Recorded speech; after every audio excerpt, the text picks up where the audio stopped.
Welcome everybody to look at a new single disc release from Radiance Films. So it is 1966's The Betrayal.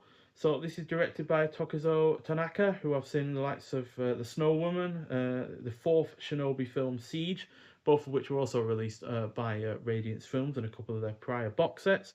But he also did the third Zatoichi film, New Tale of Zatoichi, as well as the fourth film in that series, Zatoichi the Fugitive, and the 13th film in that series as well, Zatoichi's Vengeance. The third and the 13th are definitely the best of those three. Fourth one's a little bit underwhelming in comparison to those two, I'd say. So yeah, this is an action drama, clocking in at 87 minutes long. Stars Raizo Ichikawa, who was also in 6 of the Shinobi films, which we've already looked at again from Radiance Films, as they've released 2 box sets of that series so far. He was also in the duo films A Certain Killer and A Killer's Key, which were released by Arrow Video. Also stars Kaoru Yachigusa, who was in the Samurai trilogy, which was released by Criterion, The Human Vapor, and the 6th Shinobi film, The Last Eager Spy, or Eiger Spy. And then you got Shiho Fujimura, who was in The Snow Woman as well as the 5th Zatoichi film, Zatoichi on the Road, as well as the 15th film in that series, Zatoichi's Cane Sword, as well as 3 of the Shinobi films and Return of Daimajin. So a naively honourable samurai comes to the bitter realisation that his devotion to moral samurai principles makes him an oddity among his peers, and a very vulnerable oddity in consequence. He takes the blame for the misdeeds of others, with the understanding that he will be exiled for only 1 year and restored to the clan's good graces after the political situation dies down. As betrayal begins to deepen and heap upon betrayal, he realizes that he will have to live out his life as a Ronin, if not hunted down and killed. So, outside of initial barrage of characters that we're introduced to, which, yeah, is a little bit confusing who's who, who's allied with who, and such. It's a little bit rushed in that regard. This is nonetheless an overall efficient and highly effective effort that does in 87 minutes what some films take way longer to achieve. The cast is excellent, the cinematography is exquisite, the pacing is on point, the characterization is well realized, the ending in particular is quite heartbreaking in some regards. The action, though, they're not overly bloody like some films from the time. When you look at the Satucci films, which we talked about just now, they get really violent towards the late 60s and early 70s. And yeah, this isn't quite that level of violence, but it makes up for it just by sheer number of people that do get cut down. In the final 15 minutes or so, I swear it's about 100 people. And yeah, it's all excellent in terms of choreography and just general execution.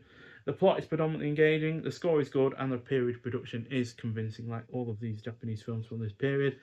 Can't fault it all for its period production. So, yeah, absolutely superb effort. Like I said, does a lot in just under 90 minutes, and yeah, really just excels. And it's another great film from Tanaka. Definitely does rival the third and the 13th of the Zatuichi films, and I'd say just because it's new, I say it's third best out of the films that I've seen from him so far, but it's still high praise given how great those 2 Zatuichi films are. And obviously, they had a little bit more going for them because they're part of the series. I know the lead character a fair bit, even by the third film.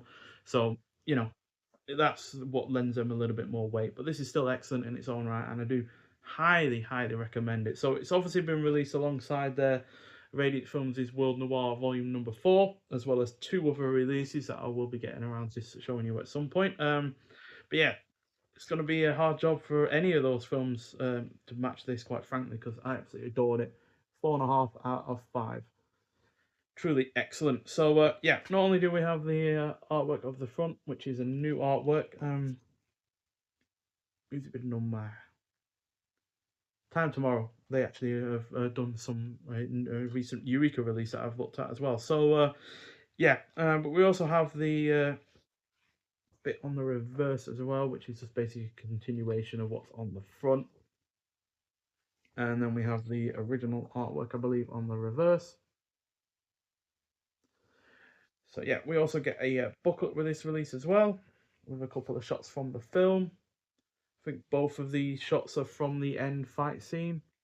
I know the one in reverse is, for instance, because I remember all of the moves that he has to pull off to just take on all of these different people. So yeah, inside we've got cast and crew, and then we've got It's an Ugly Lie from 2025 by Alan Silver, and then transfer notes and credits as well. So there's a couple more shots of the film with the cast and the crew on the bottom. Yeah, it is truly well shot, especially when it comes to that final action scene, which you can see a part of here. So they use all sorts to try and subdue him. They use carts, they use ladders, they use these big boards, and yeah, it's quite a tense and really well done scene, to be honest. And yeah, in terms of transfer notes, the Betrayal was transferred in high definition by the Kadokawa Corporation and supplies to Radiance Films as a high definition digital file to be presented in the original aspect ratio with original mono audio, and looks and sounds great. No issues whatsoever in terms of those aspects either. So yeah, truly great film. Highly recommend it. Wasn't expecting a great deal from it because, like I said, only two of the well, I'm trying to count now. 1, 2, 3, 4, 5. Only two of the 5 films that I've seen before from the director I've truly loved. But yeah, this joins those two and then some. So yeah, but nonetheless, thank you for watching. If you have seen, oh no, sorry, I forgot about the extras. There's me getting ahead of myself. So yeah, select scene audio commentary by Japanese film historian Tom Mes. That's from 2025. The Path to Betrayal, visual essay by film critic Philip Kemp, comparing the betrayal with the original Orochi, the Serpent, from 2025, clocking it 10 minutes long. So I didn't know that this was seemingly a remake, apparently. Then we've got The Four Elements of Tokuzo Tanaka, a visual essay on the director by Tom Mes from 2025. The clock's in at 9 minutes long. Then we've got the new English subtitle translation as well. No issues with the subtitles on this release.